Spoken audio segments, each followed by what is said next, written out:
उहाँको पहाड जस्तै अटल, स्थिर र समुद्र जस्तै अविचलित र शान्त स्वभावले गर्दा बाबा आमाले पनि उहाँको नाम शान्त राखिदिनु भएको थियो। तातेको समाप्तिसँगै उहाँले प्राङ्गणमै रहेको जनज्योति निमाविबाट का, ख र ग सुरु गर्नुभयो।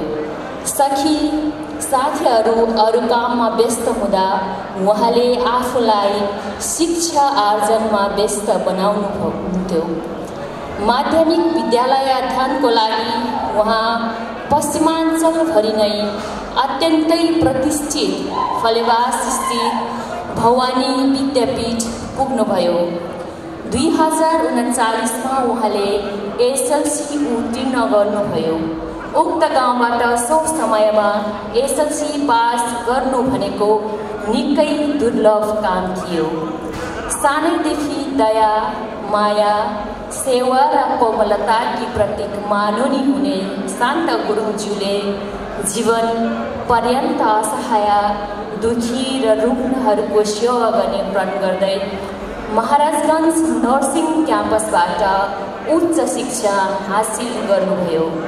सम्भवतः उहाँ नै त्यो गाउँबाट स्वास्थ्य फाँटमा उच्च शिक्षा हासिल गर्ने पहिलो महिला हुनुहुन्थ्यो।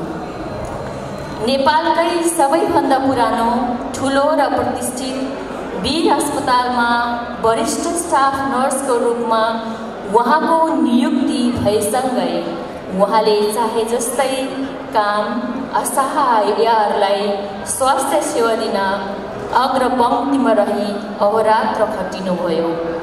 चार भञ्जनमा ढकमक्क फुलेको फुलको सुवास र सौन्दर्यले लमजुङ गिलमपोखरी घरेढुङ्गावासीलाई पनि लोभ्याउन भएछ।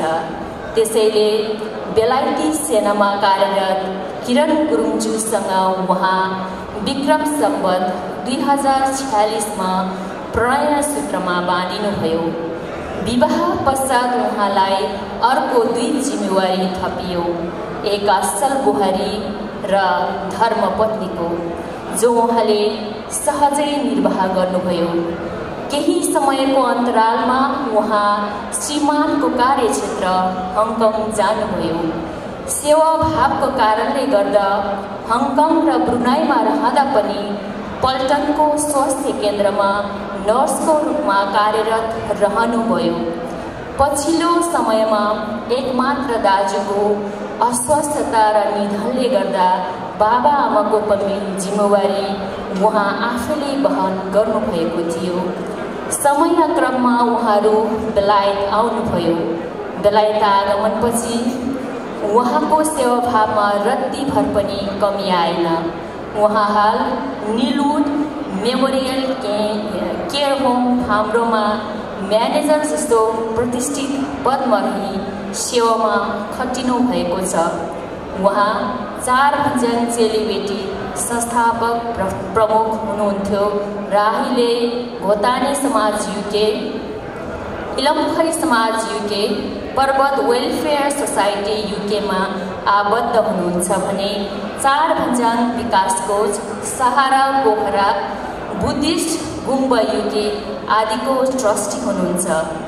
लामो समयदेखि तमुधी युकेको सेवामा रहे पनि गत 3 वर्षदेखि तमुधी आमा समूहको महासचिवको रूपमा अत्यन्तै चुनौतीपूर्ण काम कुशलतापूर्वक वहन गर्दै आउनुभएको छ।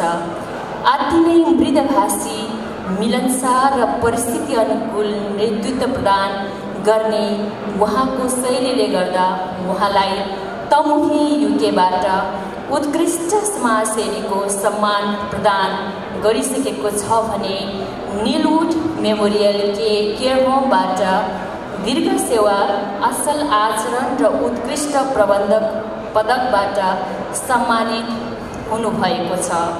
श्रीमती शान्त गुरुङज्यू आफ्ना श्रीमान किरण गुरुङ र सुपुत्र सुयोग गुरुङका साथमा हाल अल्ट्रासाउन्डमा बस्नुहुन्छ र फुर्सदको समयमा सबै समाज सेवामा व्यतीत गर्नुहुन्छ। एक गुणवती गृहिणी, आज्ञाधारी सुपुत्री र ममतामयी आमा र सेवा परमो धर्म भन्ने मूल मन्त्रलाई आत्मसात गर्नु समाज सेवामा समर्पित तपाईँ शान्ता गुरुङज्यूले लामो समय तमुही युकेको सच्चा सेविका भई एक उदाहरण प्रस्तुत गर्नुभएकोमा तमुही युकेले सगर्व सर्वोच्च सम्मान आदर्श तमुसो 2025ले विभूषित गर्दै उज्जवल भविष्यको कामना गर्दछ। श्रीमती शान्ता गुरुङ।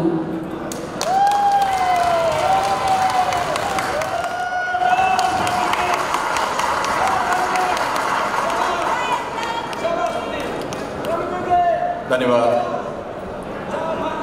तमुदी युकेले आयोजना गरेको यो आदर्श तमु